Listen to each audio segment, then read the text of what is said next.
Uma mulher e 3 crianças que alegaram estar possuídas por demônios. Um menino de 9 anos andando de costas em uma parede na presença de uma assistente social e de um enfermeiro do hospital. Uma menina levitando na cama diante dos olhos de inúmeras pessoas. E também uma casa supostamente amaldiçoada. Nem todos os envolvidos com a família estavam inclinados a acreditar nessa história. E muitos de vocês também acharão as alegações sobrenaturais da família Ammons impossíveis de aceitar.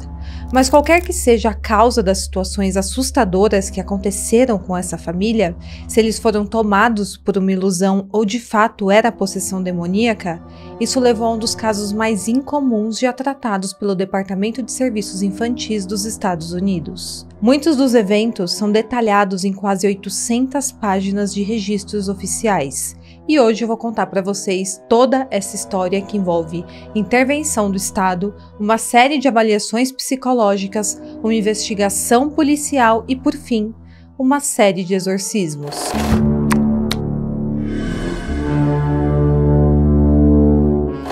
Olá pessoal, sejam bem-vindos de volta ao canal e mais uma vez vamos abrir a caixa de Pandora. Antes de começarmos o caso, como sempre, não se esqueça de fazer parte aqui da nossa comunidade e para isso basta você se inscrever no meu canal e ativar o sininho aqui para não perder nenhum detalhe das histórias mais intrigantes e polêmicas que desvendamos aqui neste canal. Também verifique se de fato você ainda está inscrito aqui no meu canal, porque a plataforma tem retirado a inscrição de pessoas que não interagem com o conteúdo. Então, se você não curte o vídeo, não comenta com frequência, a sua inscrição será retirada. Então, já fica avisado aí para você não se esquecer também de comentar, de curtir. E para cada vez a plataforma te entregar mais e mais os meus conteúdos. São 3 casos por semana de mistérios e também casos criminais e um podcast à quarta-feira com um convidado especial no nosso Pandora Cast. Me siga também na rede social de fotos que estará aqui na tela e lá eu vou te avisar qual que vai ser o convidado especial da semana. E é isso. Fique comigo até o final do vídeo e bora pro caso de hoje.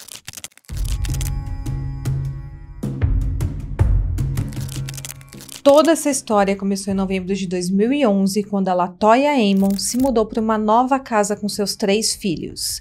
Eles tinham 7, 9 e 12 anos. A sua mãe, Rosa Campbell, também foi morar com eles. Eles alugaram essa casa que tinha uma varanda fechada e ficava localizada no número 3860 na Caroline Street, em Gary, Indiana, Estados Unidos. Aquela era uma rua tranquila cercada por pequenas casas térreas. Logo no mês seguinte à mudança, grandes moscas pretas repentinamente invadiram a varanda do local. Só que essa varanda era fechada por telas. Isso significava que as moscas provavelmente estavam vindo de dentro da casa e não de fora. Fora isso, era inverno nessa época, estava muito frio, uma época que geralmente não tem muitos mosquitos. E era algo fora do normal, porque quanto mais mosquitos a família matava, mais apareciam. Depois disso, outros acontecimentos estranhos também começaram a ocorrer.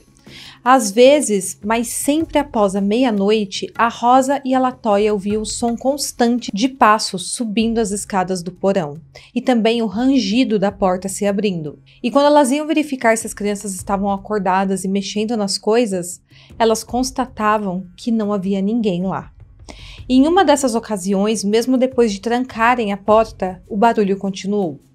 Outro acontecimento macabro foi quando a Rosa acordou em uma madrugada e do nada viu uma figura sombria de um homem andando de um lado para o outro em sua sala de estar. Ela pulou da cama para ver quem era aquela pessoa, mas estranhamente ao chegar na sala não tinha ninguém lá. Apenas o que tinha restado eram grandes pegadas molhadas. Até então, toda essa situação tinha gerado um desconforto na família, que não estava entendendo o que estava acontecendo. Porém, em 10 de março de 2012, o desconforto se transformou em pavor. Era cerca de 2 da manhã e normalmente nesse horário a Rosa e a Latoya e seus filhos já estariam dormindo. Porém, neste dia específico eles estavam de luto com um grupo de amigos pela morte de um ente querido.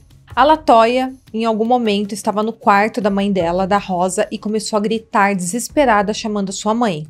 Todos se assustaram porque eram gritos de horror e neste momento a Rosa correu para o quarto dela, onde estava a sua neta, com então 12 anos e também uma amiga.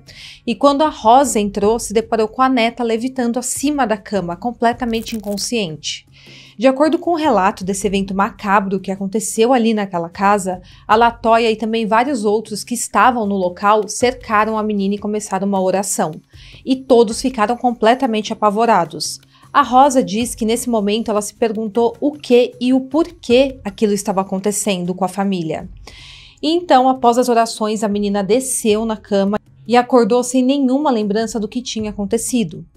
Depois disso, todas as pessoas que estavam visitando a família naquela noite se recusaram a voltar para aquela casa. A Rosa, percebendo que era algo muito maior do que elas poderiam lidar sozinhas, ela disse à sua filha que elas precisavam de ajuda de alguém que saberia como lidar com aquela situação. Elas não sabiam exatamente o que era, mas elas acreditavam que era sim algo sobrenatural. Elas até chegaram a ligar para igrejas que tinha ali em volta da cidade, mas a maioria se recusou a sequer ouvir o que elas tinham a dizer. Porém, uma das igrejas que elas entraram em contato acabou acreditando nelas e combinou de fazer uma visita na casa. Depois das autoridades da igreja fazerem uma visita, eles disseram que de fato a casa tinha espíritos. Eles então recomendaram que a família limpasse toda a casa com alvejante e também com amônia e depois usasse óleo para desenhar cruzes em cada porta e janela do local. Eles também falaram para Latoya derramar azeite de oliva nas mãos e nos pés dos seus 3 filhos e depois espalhar óleo em forma de cruzes em suas testas. E assim ela fez. Depois a Rosa e a Latoya entraram em contato com 2 videntes para ver se eles poderiam também ajudar de alguma forma. E eles disseram que a casa da família estava cercada por mais de 200 demônios. As duas tinham uma fé cristã muito forte e finalmente elas tiveram uma explicação que para elas fazia algum sentido para todos aqueles eventos que estavam acontecendo. Então esses videntes orientaram que elas deveriam se mudar daquela casa imediatamente. Porém, infelizmente, elas não tinham dinheiro para isso, para arcar com o custo de mais uma mudança em tão pouco tempo. Então, ao invés disso, a Latoya disse que seguiu o conselho de uma das videntes. Ela fez um altar no porão da casa. Ela pegou uma mesa, cobriu com um lençol branco, colocou uma vela branca e uma estátua de Maria, José e Jesus sobre a mesa.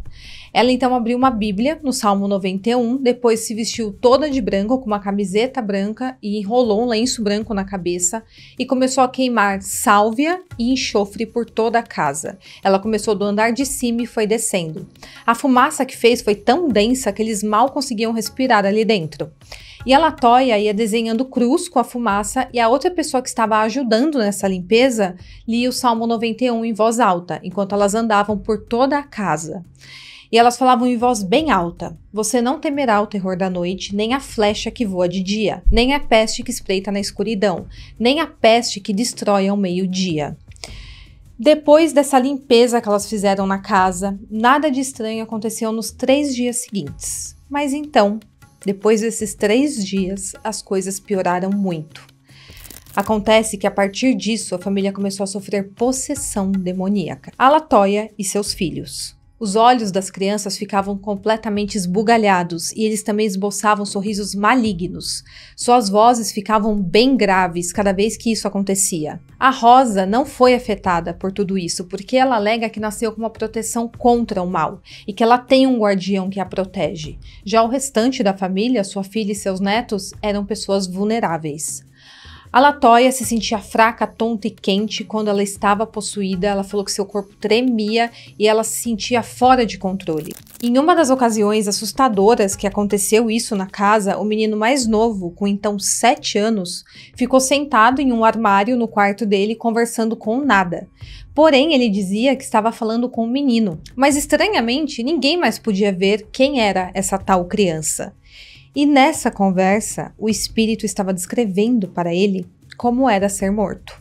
A Latoya também disse que uma vez esse seu filho saiu voando do banheiro como se tivesse sido arremessado e outra vez uma cabeceira de cama atingiu a filha dela. Causou um ferimento tão grave que precisou até mesmo levar pontos.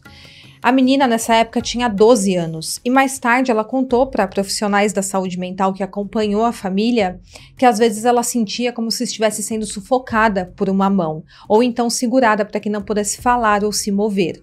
Ela também ouvia uma voz dizendo que ela nunca mais veria sua família e não viveria mais 20 minutos. E a situação foi piorando tanto e algumas noites tinha tanta perturbação na casa que a família dormia em um hotel. E finalmente, em completo desespero, sem saber a quem recorrer, eles foram ao médico da família, o Dr. Jeffrey. E isso aconteceu em 19 de abril de 2012. A LaToya disse que ela contou a ele tudo o que eles estavam passando, esperando que ele entendesse a situação e pudesse ajudar de alguma forma.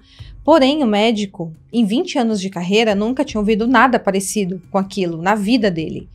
Ele aceitou fazer uma visita na casa e ele disse que ficou super assustado assim que entrou na sala. Em suas anotações médicas sobre essa visita, o doutor escreveu que a família estava tendo delírios de fantasmas em casa e também alucinações. Mas a Rosa, a avó das crianças, tem outra versão dos fatos. Ela conta que, na verdade, os netos começaram a amaldiçoar o doutor com vozes demoníacas, enfurecidos com ele. E de acordo com o relatório do Departamento de Serviços Infantis, a equipe médica que acompanhou o doutor disse que o menino mais novo foi levantado e jogado na parede sem que ninguém o tocasse. Depois disso, as crianças desmaiaram e não acordavam mais. Depois disso tudo acontecendo na casa, a Rosa abraçou um dos netos e a LaToya ficou segurando o outro enquanto alguém do consultório médico ligava para a polícia. E em poucos minutos, 7 ou 8 policiais e várias ambulâncias apareceram em frente à casa. Ninguém conseguia explicar de fato o que tinha acontecido naquele local e a polícia e a equipe de emergência levaram os meninos para o campus do Hospital Metodista em Gary. A LaToya, antes dos meninos serem levados para serem atendidos, ela queria ungir os seus filhos com azeite de oliva, porém, a equipe do hospital riu do desejo dela. Depois disso, quando os meninos acordaram, eles já estavam ali no hospital. O mais velho, com então 9 anos, agiu normalmente, porém o mais novo começou a gritar e se debater. E foram necessários 5 homens para segurá-lo. E enquanto tudo isso acontecia, alguém ligou para o Departamento de Serviços Infantis e pediu para a agência para investigar a LaToya, porque eles estavam desconfiando de abuso ou então negligência infantil. A pessoa que fez a ligação falou que a LaToya poderia ter alguma doença mental e que as crianças estavam fazendo tudo aquilo para chamar a atenção da mãe e que ela, inclusive, poderia estar encorajando o comportamento dos filhos. A gerente de casos de família dessa agência, chamada Valerie Washington, foi solicitada para fazer uma investigação inicial da família e ela deu o seguinte relato à polícia. A equipe do hospital examinou LaToya e seus filhos e os considerou saudáveis e livres de marcas ou hematomas. Um psiquiatra do hospital avaliou LaToya e determinou que ela estava em sã consciência. Depois disso, a Valerie entrevistou toda a família ainda ali no hospital e enquanto ela falava com a LaToya nesta ocasião, o menino de 7 anos começou a rosnar mostrando os dentes para ela. Os olhos do menino começaram a revirar e ele então pegou o pescoço do seu irmão mais velho e não queria mais soltar. Todos os adultos que estavam na sala precisaram intervir na situação, segurar o menino até conseguir tirar suas mãos do pescoço do irmão dele. Mais tarde, naquela noite, a Valerie e o enfermeiro Willie Lee Walker levou apenas os 2 meninos para uma pequena sala para fazer uma entrevista separada, e a Rosa também foi chamada para se juntar a eles. Nessa ocasião, o menino de 7 anos olhou nos olhos do irmão e começou a rosnar novamente. Depois disso, com uma voz profunda e bem diferente da dele, ele disse: "É hora de morrer, eu vou te matar." Enquanto o menino mais novo falava, o irmão mais velho começou a dar cabeçadas no estômago da Rosa. Ela então agarrou as mãos do neto e começou a orar para tentar fazer tudo aquilo parar, e o que aconteceu em seguida abalou todas as testemunhas. E para algumas, ofereceu não apenas evidências, mas provas de atividade paranormal. De acordo com o relatório oficial da agência e corroborado pelo Willie, o enfermeiro que estava acompanhando tudo isso, o menino de 9 anos tinha um sorriso estranho em seu rosto e do nada ele andou de costas subindo uma parede até o teto. Neste momento, o enfermeiro ficou apavorado e ele, junto com a assistente social, saíram correndo da sala. Diante dessa situação terrível, a Valerie, assistente social, e o Willie contaram ao médico do hospital tudo o que tinha acontecido, mas obviamente o médico não acreditou neles. O médico foi fazer uma visita para o menino e pediu para que ele subisse novamente na parede daquela forma. Mas o Willie falou pro médico que era impossível o menino repetir por conta própria aquilo, porque ele não conseguiria fazer aquilo por ele mesmo. E de fato, o menino respondeu que não se lembrava de nada do que tinha acontecido e que jamais conseguiria subir em uma parede de costas. O enfermeiro falou que acreditava em demônios e também em espírito e achava que o comportamento do menino tinha sim o envolvimento de algum espírito demoníaco, mas que também poderia ser resultado de uma doença mental. Após esses incidentes, um relatório policial registrou que a Valerie acreditava que poderia haver sim uma influência maligna afetando a família, depois de tudo isso que ela tinha visto. E depois a LaToya passou a noite no hospital com seu filho de 7 anos, enquanto a Rosa levou a neta e o neto mais velho para a casa de um parente em Gary. No dia seguinte, enquanto ainda estavam no hospital, foi o 8º aniversário do filho mais novo da LaToya e nesse dia os agentes do Departamento de Serviços Infantis pediram para que a Rosa levasse as crianças mais velhas de volta ao hospital. A família comemorou o aniversário do menino, cantou parabéns para ele, eles comeram bolo. E então, depois disso, eles tiveram uma notícia bem ruim. A família foi informada pela Valerie que as crianças não poderiam voltar para casa. O departamento tinha tomado uma medida emergencial de assumir a custódia das crianças sem uma ordem judicial. No formulário ficou registrado que as crianças estavam passando por sofrimento espiritual e também emocional. Mas claro que a família não queria se separar. Quando eles receberam essa notícia, eles se abraçaram, eles choraram juntos, mas nada mais poderia ser feito. E então, em 20 de abril de 2012, o reverendo Michael Mignotti estava liderando o estudo bíblico em sua sala de estar, quando, de repente, naquela manhã, ele recebeu o telefonema de um capelão do hospital. O reverendo tinha sido padre da paróquia de Santo Estevão e Maryville por mais de 10 anos. Porém, ele nunca tinha recebido um pedido como aquele. O capelão pediu para que ele realizasse um exorcismo no filho de 9 anos da LaToya. O reverendo Michael concordou que iria, pelo menos, primeiro entrevistar a família após a missa de domingo. E o primeiro passo que ele deu foi descartar causas naturais para o que a família dizia estar vivenciando. E então, 2 dias depois, ele foi até a casa da família, onde estavam agora apenas a LaToya e a Rosa. E por 2 horas, elas detalharam todos os fenômenos que elas tinham vivenciado para ele. E a Rosa mostrou algo que estava ocorrendo naquele momento em que ele estava na casa, que era a lâmpada do banheiro que não parava de piscar. Porém, ela parava cada vez que o reverendo se aproximava do banheiro para investigar. E logo de cara ele atribuiu esse evento a uma presença demoníaca. A conversa deles também foi interrompida novamente quando a Rosa mostrou que as persianas da cozinha estavam balançando sem parar, embora não houvesse nenhuma corrente de ar. O reverendo também viu pegadas molhadas por toda a sala de estar, sem nenhuma explicação para isso. E nesse momento, a LaToya começou a reclamar de dor de cabeça. Quando o reverendo colocou o crucifixo na cabeça da mulher, ela começou a convulsionar. Após essa conversa de 4 horas, o reverendo disse que estava convencido de que sim, a família estava sendo atormentada por demônios. Ele disse que também acreditava que havia sim fantasmas na casa. Ele então foi embora, mas antes ele rezou, ele leu a Bíblia e jogou água benta em cada cômodo do local. E ele aconselhou que as 2 mulheres se mudassem para a casa de algum parente, pelo menos de forma temporária, porque a casa, por enquanto, não era segura de se habitar. Porém, menos de 1 semana depois, as 2 mulheres estavam de volta à casa, porque elas tinham que abrir o local para Valerie verificar as condições da casa. Nessa visita, a Valerie pediu para um policial do condado de Lake para ir com ela até lá. E na verdade não foi só um, foram 3 policiais, porque 2 outros policiais, um de cada departamento da polícia de Gary e de Raymond, pediram para se juntar a eles nessa visita, porque eles tinham uma curiosidade profissional do que estava acontecendo ali. A LaToya se recusou a entrar na casa, mas a Rosa concordou em acompanhar o grupo até lá dentro. Enquanto isso, as crianças ainda estavam sob custódia do Estado. O andar principal dessa casa tinha 3 quartos, uma sala de estar, um banheiro, pisos de madeira e uma pequena cozinha em estilo aberto. Uma porta na cozinha levava até o porão, que tinha um piso de concreto. E logo abaixo da escada do porão era de terra. O altar improvisado que a LaToya havia criado ainda estava ali no local, junto com círculos de sal que ela havia jogado nas paredes do porão, isso para tentar dissuadir os demônios. A Rosa disse aos policiais que os demônios pareciam emanar debaixo das escadas ali do porão. E o Austin, o capitão da polícia de Gary, era um desses oficiais que estavam na casa nesse momento. Mais tarde, ele disse em uma entrevista que acreditava em fantasmas e também no sobrenatural, mas ele disse que não acreditava em demônios. Porém, ele falou que mudou de ideia depois de fazer essa visita naquela casa. Durante a entrevista com a Rosa, enquanto ele estava na casa, um dos gravadores de áudio dele começou a apresentar defeito do nada. A luz que indicava quanto de bateria que esse aparelho tinha começou a indicar que as baterias estavam acabando. Mas, estranhamente, ele tinha colocado baterias novas no gravador mais cedo naquele mesmo dia.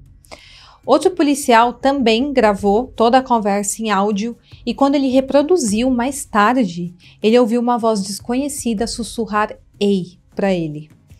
Esse policial também tirou fotos da casa e em uma das fotos das escadas do porão havia uma imagem branca e turva no canto superior direito da foto.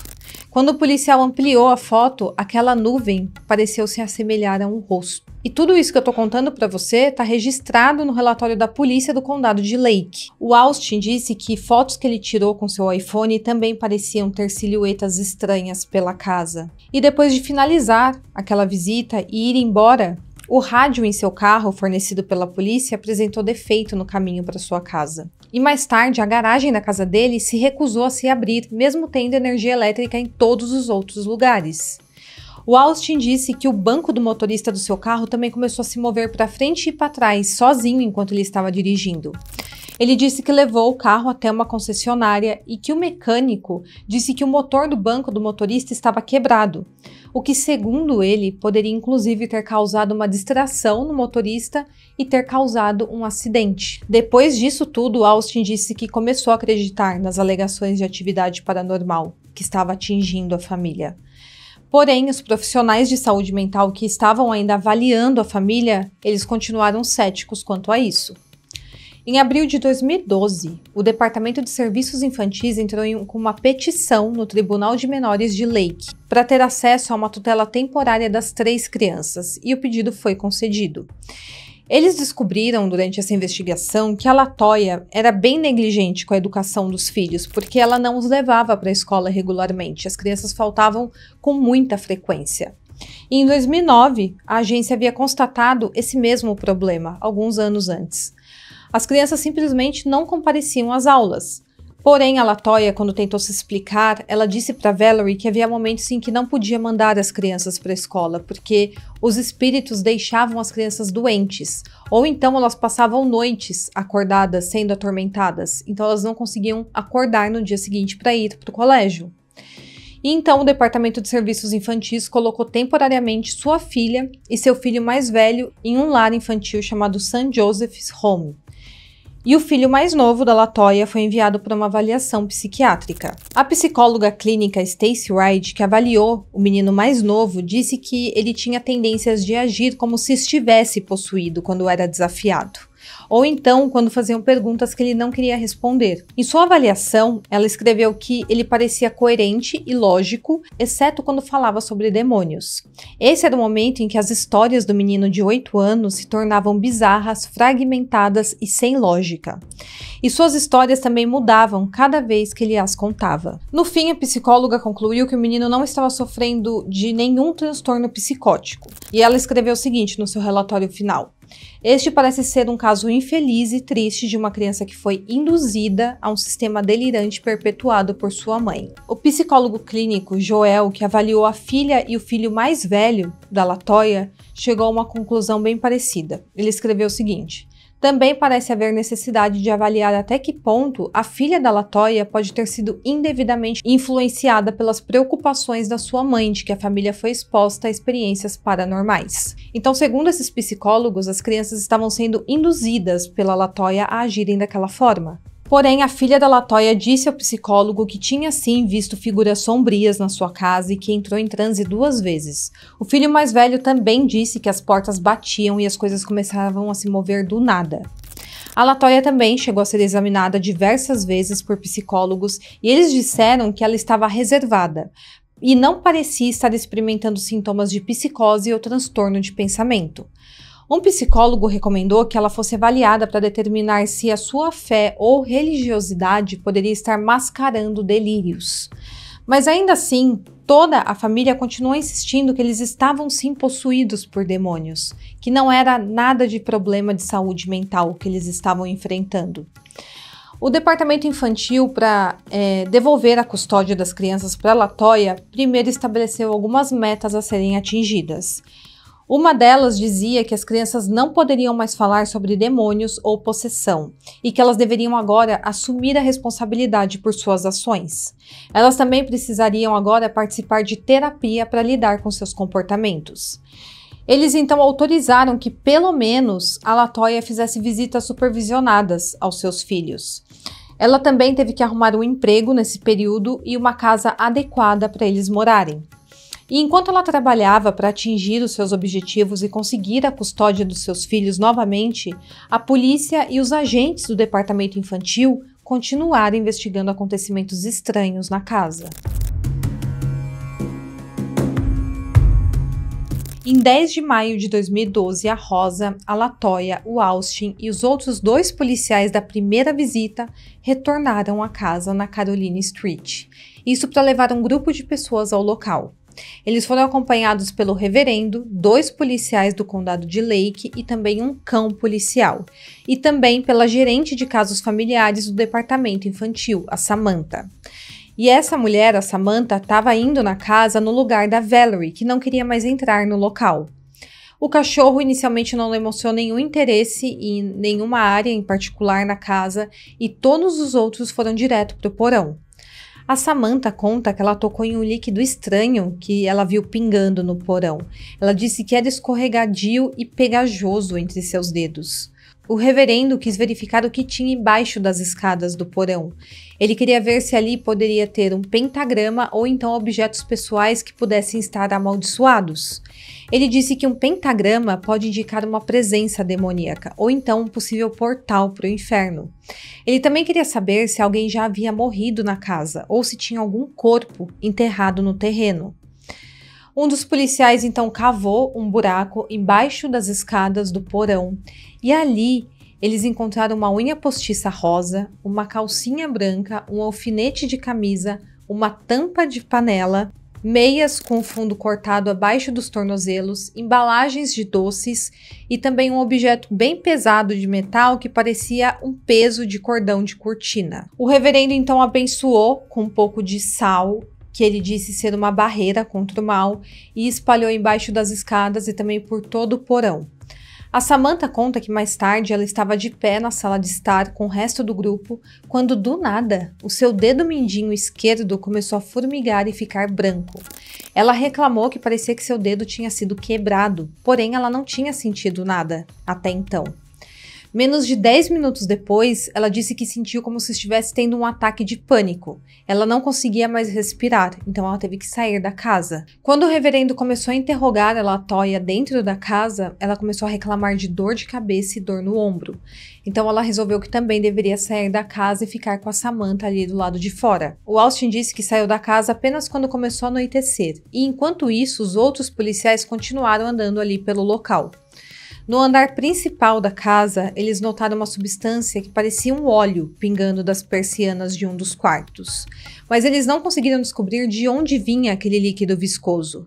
Para garantir que a Rosa ou a LaToya não tivessem derramado esse óleo nas persianas para enganá-los de alguma forma, esses 2 policiais usaram toalhas de papel para limpar toda a cortina e depois lacraram a porta do quarto por 25 minutos e ficaram ali por perto para que ninguém pudesse entrar. Quando eles voltaram para dentro do quarto, o óleo havia reaparecido do nada. O reverendo alertou que aquele líquido era uma manifestação de uma presença paranormal, ou então uma presença demoníaca. Depois dessa visita, o reverendo escreveu um relatório detalhando suas descobertas. Ele então encaminhou para o bispo pedindo permissão para realizar um exorcismo na LaToya. Em 21 anos, aquela era a primeira vez que o bispo autorizava um exorcismo. Porém, inicialmente ele negou o pedido e disse ao reverendo que ele deveria contatar outros padres que já realizavam o exorcismo. Ele também orientou o reverendo a procurar outros padres para dar a ele o ritual de um exorcismo menor, porque um exorcismo menor não precisaria da aprovação da igreja. Ele consultou alguns padres e esses padres falaram para ele procurar pela internet o que ele deveria fazer, e então ele se sentiu pronto para realizar o ritual. Ele fez uma bênção intensa na casa para expulsar os maus espíritos e no mesmo dia ele realizou um pequeno exorcismo na Latoya. O ritual consistia em orações, declarações e também apelos para expulsar os espíritos. 2 policiais e também a Samantha compareceram ao ritual e o rito levou quase 2 horas. A Samantha disse sentir o tempo todo calafrios enquanto estava lá e como se alguém mais estivesse na sala respirando em seu pescoço. Estranhamente, a Samantha relatou que teve uma série de problemas médicos depois de visitar a casa. Uma semana depois de visitar a casa pela última vez, ela disse que sofreu queimaduras de 3º grau em uma motocicleta. Em 30 dias, ela também quebrou 3 costelas andando de jet ski e quebrou uma mão ao bater em uma mesa. Em seguida, ela quebrou o tornozelo correndo de chinelo. Ela falou também que alguns amigos dela resolveram se afastar dela, porque eles acreditavam que algo ruim tinha se apegado a ela depois que ela fez aquela visita na casa. Agora, voltando ao exorcismo, após o ritual, o reverendo disse para Latoya procurar os nomes dos espíritos que a estavam atormentando, porque cada um deles tem um nome e uma personalidade. E ele disse que o nome tem poder, então ele planejava usar o nome dos espíritos para combatê-los durante os exorcismos. A Latoya disse que ela e uma amiga começaram a procurar sem parar os nomes dos demônios na internet, procurando por aqueles que representavam as manifestações que a família estava tendo ali na casa. E coincidência ou não, o computador ficava desligando durante a pesquisa. E ela falou que ela se sentia muito mal e tonta. Mas finalmente ela encontrou todos os nomes que combinavam com tudo o que estava acontecendo. E então, após o rito menor, o bispo deu permissão para exorcizar a Latoya. O ritual é o mesmo que o exorcismo menor, mas é muito mais poderoso, porque agora teria o apoio da Igreja Católica. E então foram realizados 3 grandes exorcismos, 2 em inglês e 1 em latim. Tudo aconteceu em junho de 2012 na igreja em Maryville. Durante cada um deles, o reverendo louvava a Deus e condenava o diabo. Ele também pressionou um crucifixo contra a cabeça da Latoya enquanto expulsava os espíritos. O reverendo disse que sua voz continuou a ficar mais alta e mais forte até que o demônio enfraqueceu. Ele disse que podia dizer o quão forte o espírito era pelo quanto a Latoya convulsionava. 2 policiais que mantiveram contato com o reverendo desde a investigação acompanharam também esse exorcismo no caso da Latoya, para caso ela precisasse ser contida. Já a Latoya disse que rezou com o reverendo até o momento em que ela aguentou, porque chegou um momento que ficou doloroso demais. Ela disse que sentia como se algo dentro dela estivesse tentando segurar tudo aquilo e outra parte tentando infligir dor ao mesmo tempo. Ela disse que era diferente de uma dor normal, mas parecia tão intensa quanto dar à luz. Ela falou que todo o corpo dela doía de dentro para fora. E no fim do exorcismo, a Latoya adormecia. Segundo ela, era a maneira do espírito de diminuir o efeito do ritual.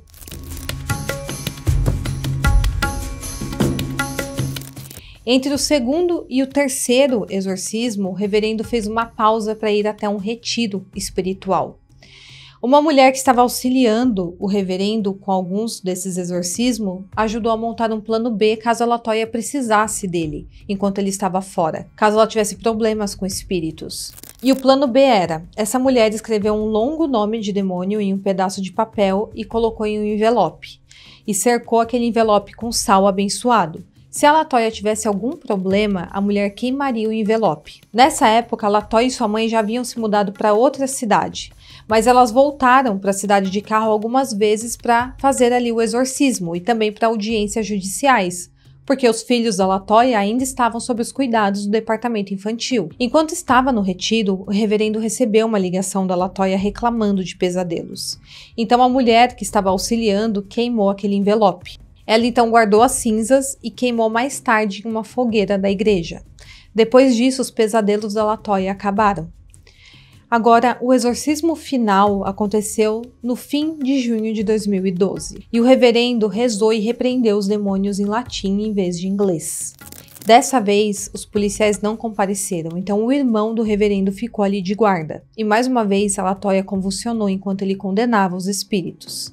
Porém, dessa vez, ela não convulsionou durante a oração. Quando ela adormeceu, ele disse palavras de agradecimentos. E essa seria a última vez que a Latoya veria o reverendo. Ela e sua mãe dirigiram de volta para a cidade onde estavam morando. E hoje, elas dizem que vivem sem medo. A antiga casa na Caroline Street se tornou objeto de curiosidade local depois disso tudo. Tanto que o proprietário, chamado Charles Reed, ligou para o departamento de polícia de Gary para pedir que os policiais parassem de passar tanto pela casa, porque estava assustando o novo inquilino do local. Ele disse que não tinha tido problemas na casa antes ou depois que a Latoya e sua família passaram a morar lá. O Charles ficou sendo dono dessa casa por 33 anos e apenas a família da Latoya teve problemas com atividades paranormais, segundo ele. Porém, quando ele foi informado sobre o envolvimento da Igreja Católica nessa situação, o Charles disse que isso deixou um pouco menos cético. Ele não estava acreditando até saber do envolvimento da Igreja Católica. A Latoya recuperou a custódia dos seus 3 filhos em novembro de 2012, cerca de 6 meses após eles terem sido levados, e o departamento infantil continuou verificando o bem-estar das crianças, se certificando de que eles estavam indo para a escola, que estava tudo certo, até o caso ser encerrado em fevereiro de 2013.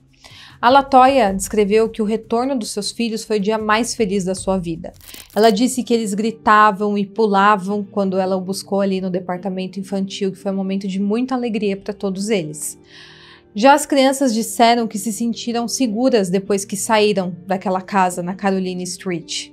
E os 3 deixaram aquelas vozes demoníacas e problemas com espíritos para trás de uma vez por todas.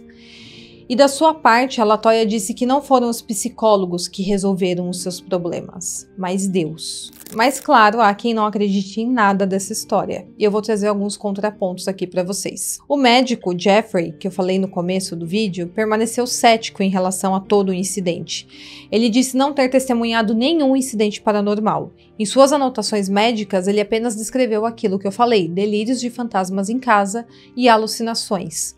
Além dele, o investigador Joe Nickel pontuou que o chefe de polícia, o Austin, era um crente confesso no sobrenatural, incluindo fantasmas. O Nickel relatou que a foto publicada no jornal e legendada como foto da polícia de Raymond não era uma foto oficial e que não tinha sido tirada pelas autoridades policiais de Raymond. O Nickel também entrevistou várias testemunhas e concluiu que os supostos eventos sobrenaturais foram relatados todos incorretamente, ou foram embelezados demais ou exagerados, ou então tinham explicações não sobrenaturais, como por exemplo a suposta vez que a menina levitou na cama. Ele falou que foi na verdade descrita pela mãe da menina, pela Latoya, como levantou sua filha da cama e a arrancou da cama.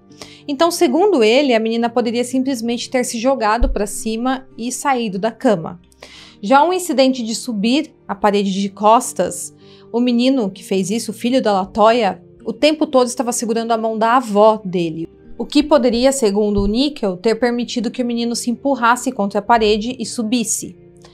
O dono da casa, Charles Reed, também declarou que nunca havia vivenciado nenhum evento sobrenatural na casa e seus inquilinos anteriores também alegaram nunca ter tido tais experiências. E na época dos fatos, ele falou que a Latoya estava com o aluguel super atrasado e que ela teria usado essas supostas atividades paranormais para evitar os pagamentos. Verdade ou não, o Zach Bagans, o apresentador e produtor executivo do Ghost Adventures, comprou a casa em 2014 e depois a demoliu. Ele disse que havia sim algo dentro daquela casa, que tinha a habilidade de fazer coisas que ele nunca tinha visto antes. Segundo ele, algo lá era muito obscuro, mas altamente inteligente e poderoso. Agora eu quero saber a sua opinião. Você acredita que era ou não possessão demoníaca, atividades paranormais ou tudo tem uma explicação? Deixa aqui nos comentários, eu espero muito que vocês tenham gostado e até o próximo vídeo.